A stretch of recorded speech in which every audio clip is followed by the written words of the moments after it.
11월 18일 모닝 미팅 시작하도록 하겠습니다.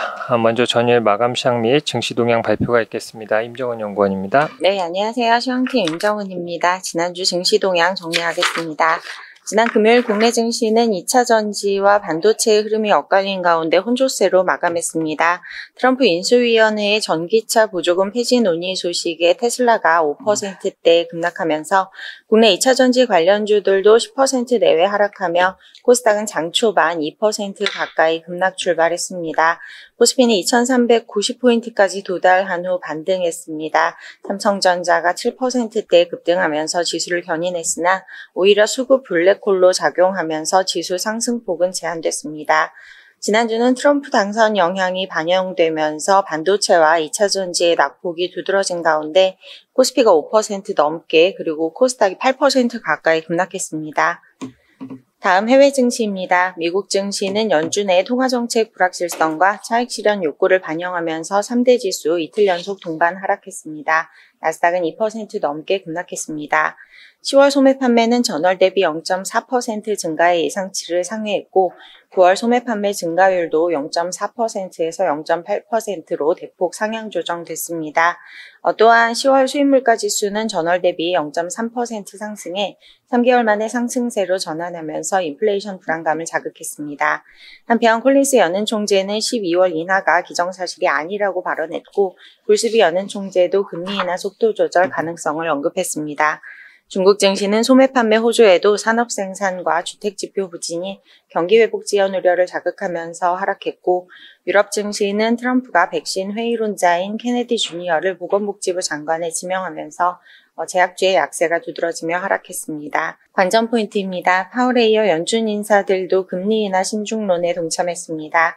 견조한 소비 지표가 인하 지연 전망을 뒷받침하면서 미증시는 하락했습니다. 필라델피아 반도체 지수를 구성하는 30개 전 종목이 일제히 하락했고 반도체주 약세는 국내 증시에 재차 부담이 될 가능성이 있겠습니다.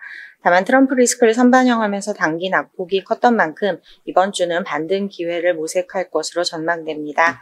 21일 예정된 엔비디아 실적에 주목해야겠습니다. 이상입니다. 예, 다음은 매크로 자료입니다. 권희신 연구원입니다. 네, 안녕하세요. 매크로팀 권희진입니다. 달러화가 상당히 강합니다. 달러화가 지금 달러 인덱스 기준으로 106포인트를 넘고 있는 중이고요. 금리 인상 끝난 이후로 가장 높은 수준입니다. 이렇게 달러화가 강하면 미국에서 수출 가격이 높아지고 그리고 미국으로 수입하는 수입 가격은 낮아지는 효과가 있습니다. 그래서 지금 같은 인플레이션 시대에서는 소비자들에게는 사실 유리합니다. 교역 조건이 좋아져서 환차익이 발생을 하고 그래서 무역을 통한 미국인들의 소비력은 더 커지게 되는 셈인데요. 아래 그림에서 보시는 것처럼 지금 에너지 가격의 영향을 제외를 하게 되면은 나머지 상품 교역에서 미국이 달러화를 통해서 꾸준하게 해외로부터 추가적인 구매력이 얻고 있다라는 점을 확인을 하실 수가 있습니다.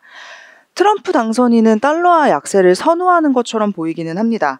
이전 집권기에도 달러화 강세가 좀 불편하다라는 입장을 여러 번 내놓은 적이 있었고 올해 선거 캠페인 할 때에도 강달러는 미국 제조업에게는 불리하다라고 이야기를 한 적이 있습니다. 다만 달러화 약세가 미국 내에 있는 수출 기업이나 혹은 해외에서 매출 비중이 큰 대기업한테는 유리할지 몰라도 앞에서 말씀드린 것처럼 소비자에게는 사실 오히려 손해입니다.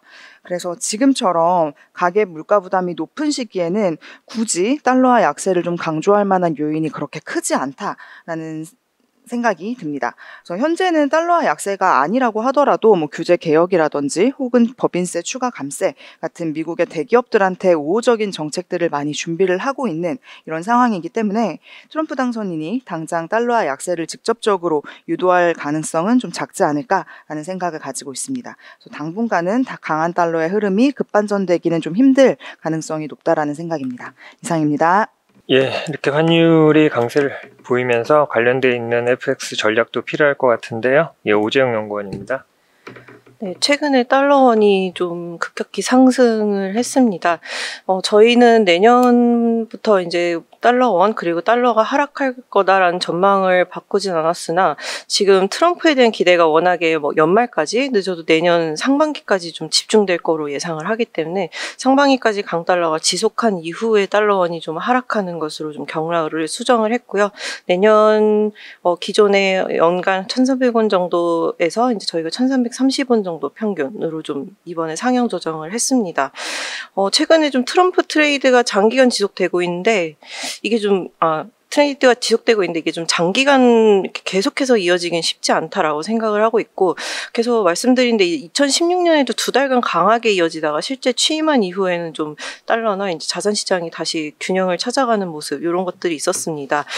저희는 환율에는 결국 매크로 환경이나 통화 정책이 좀 중요하다라고 생각을 하고 있고 가장 중요한 이제 유동성 긴축 완화 그리고 금리 인하에 더 주목하고 있기 때문에 결국에는 이제 강달러가 좀 완화될 가능성이 높지 않나 이러한 전망을 하고 있습니다. 다만 이제 저희가 워낙에 지금 달러 원이 좀 높아진 상태이기 때문에 2025년에도 좀 1,200원대로 하락하기는 쉽지는 않을 수도 있다라고 생각을 하고 있습니다.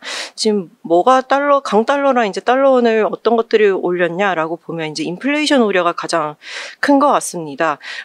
다들 아시다시피 시장에서 각종 감세안으로 인해서 기업들의 활력이 제고되고 개인들의 소비 여력이 확대 그리고 관세 인상으로 인한 수입 물가 상승, 각종 이민자 추방으로 인한 노동력 감소 이런 것들이 다 좀 인플레이션 상승으로 좀 더 우려가 되는데 2017년 때도 보면 트럼프 취임하자마자 이제 행정명령으로 이민자 추방 이런 것들 먼저 시작을 했고 2017년 연말에 대규모 법인세 인하 그리고 2018, 19년에 관세 전쟁을 좀 본격화됐는데 이 순서는 좀 바뀔 수는 있지만 일단은 이제 불법 이민자 추방 이런 거는 취임 직후부터 좀 시행될 거로 좀 예상이 되는데 서비스 물가 상승 압력으로 이어질 수 있고 다만 이제 저희가 생각하는 거는 모든 정책들이 모두 인플레이션의 상방 요인으로 작용하진 않고 이런 정책들이 불확실성을 작용하면 또 심리를 위축시키면서 경기 둔화를 통해서 인플레이션 상방 압력을 완화시키는 이렇게 좀 상쇄를 할 수 있기 때문에 실제로 2017년과 2020년에도 보면 트럼프 1기 때 물가는 1에서 2%대 안정적 수준을 유지했다. 이런 걸 좀 감안하면 좋을 것 같습니다. 그래서 저희는 2025년에 결국에 물가 경로의 가장 중요한 키가 이제 유가 방향성이 된다면 유가가 저희가 이제 좀 지금의 하락 속도가 계속되면서 내년에 올해 평균보다 내려간다면 마이너스 압력으로 작용할 가능성이 높다라고 생각을 하고 있습니다.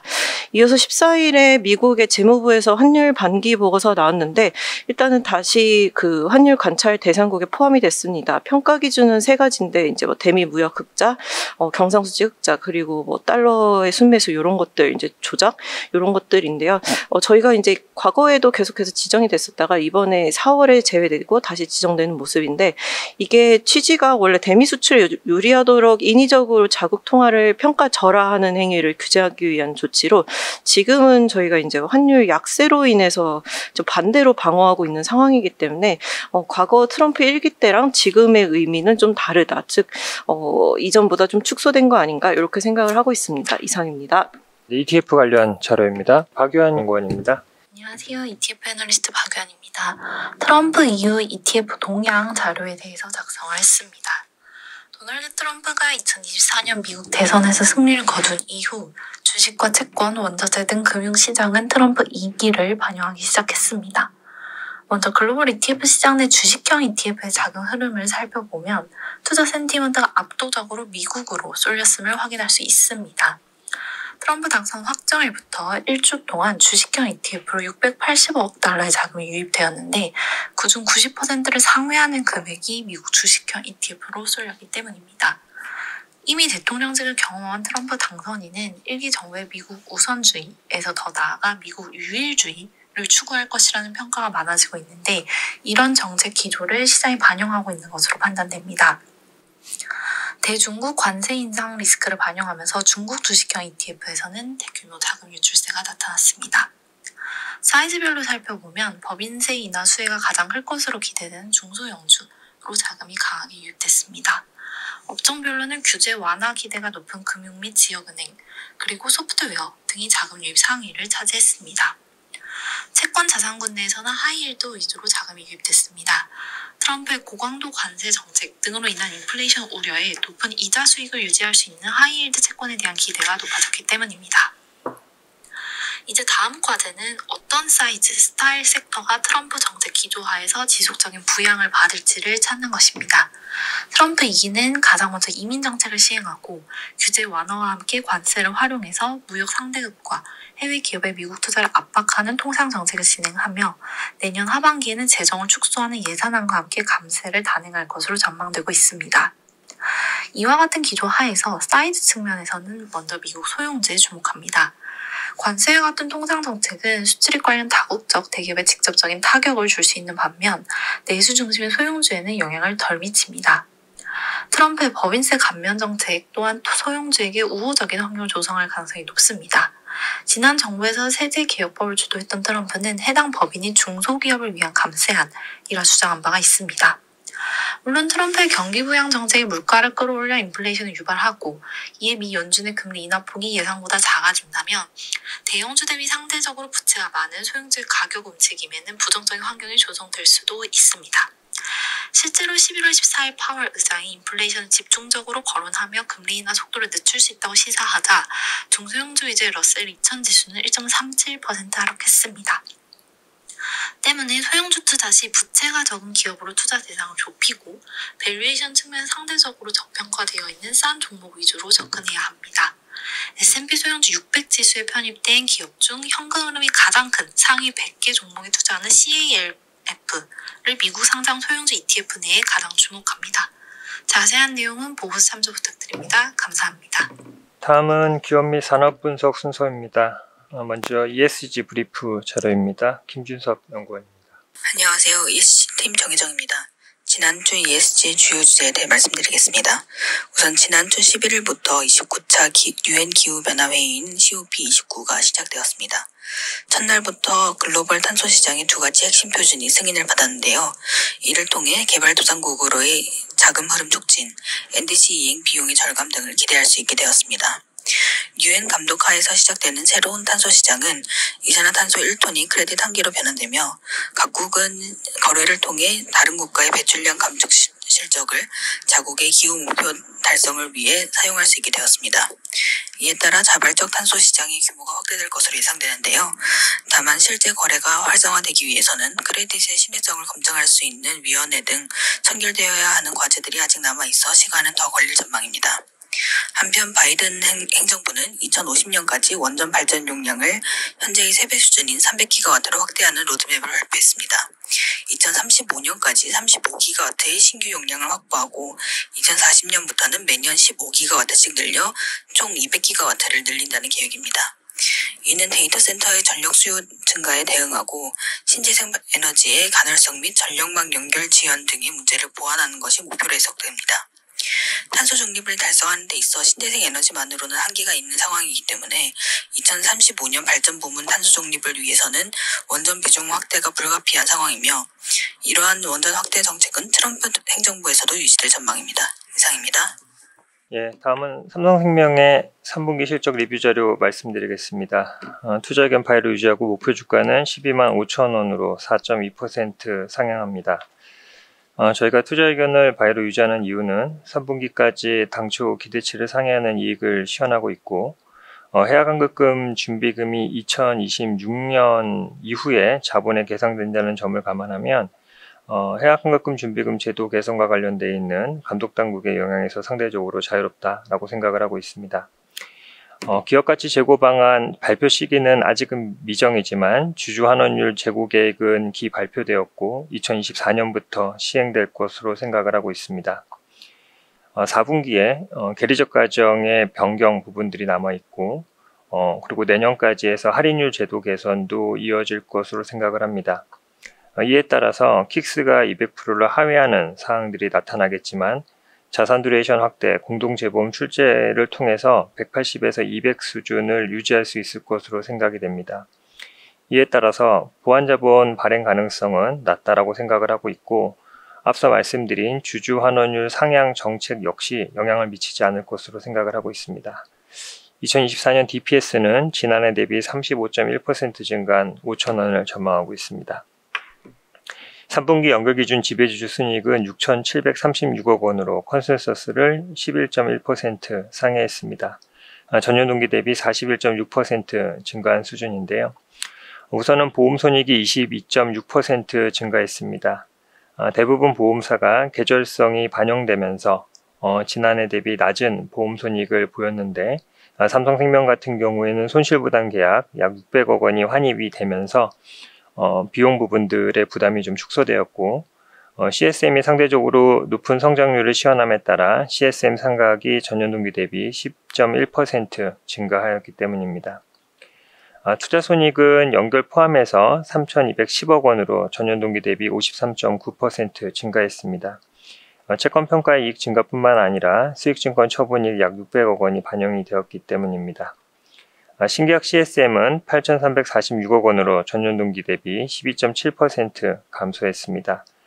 신계약 AP는 증가하였지만 종신보험 등 CSM 전환 배수가 하락한 요인들이 가장 큽니다. 보유 CSM은 전분기 대비 2.1% 증가했습니다. 다음은 지스타 2024 방문한 탐방기입니다. 이선아 연구원입니다. 안녕하세요. 인터넷 게임 담당 이선아입니다. 지스타 2024 참관기 말씀드리겠습니다. 올해로 20주년을 맞이한 지스타 2024는 지난해보다 참가자들이 줄어들면서 규모가 소폭 줄어든 느낌이었지만 메인 스폰서인 넥슨이 더 퍼스트 버서커 카잔을 선보이고 펄어비스가 붉은 사막을 시연하는 등 다양한 볼거리가 있었습니다. 지스타 2024에서는 모바일에서 PC 콘솔로 플랫폼 저변이 넓어지는 트렌드와 함께 높아진 하드웨어 사양에 맞춰 퀄리티가 높아진 대작들이 내년 출시를 앞두고 있음을 확인할 수 있었습니다. 국내 모바일 시장이 침체된 이후 게임사들은 글로벌 진출을 위해 PC 콘솔로 플랫폼 확장을 진행하고 있는데요. 크래프톤의 인조이, 펄어비스의 붉은 사막, 넥슨의 더 퍼스트 버서커 카잔 등 다변화된 플랫폼만큼 장르도 다변화된 작품들이 내년 출시를 앞두고 있습니다. 2025년 3월 28일 출시일이 확정된 크래프톤의 인조이는 심즈와 유사한 인생 시뮬레이션 장르의 게임으로 PC 플랫폼 출시에 이어 콘솔과 맥 OS까지 멀티 플랫폼 플레이를 지원할 예정입니다. 펄어비스의 붉은 사막은 게임스컴에서 보스전 4종을 출시 이후 유저들의 호평을 받았는데요. 지스타 20에서는 신규 보스 1종이 추가됐는데 게임스컴 2024 때 받은 피드백을 반영하여 보다 쾌적한 플레이를 구현했다는 점이 특징입니다. 넥슨의 경우 던전 앤 파이터의 IP를 활용하여 더 퍼스트 버서커 카잔과 프로젝트 오버킬을 선보였습니다. 이처럼 탄탄한 던전 앤 파이터의 IP를 바탕으로 향후 무궁무진한 게임이 개발될 것으로 기대감을 갖게 했습니다. 지스타 2024에서는 이 외에도 다양한 게임들을 선보였는데요. 보다 자세한 내용은 리포트를 참고해 주시면 되겠습니다. 감사합니다. 이상으로 준비된 자료 발표를 모두 마쳤습니다. 감사합니다.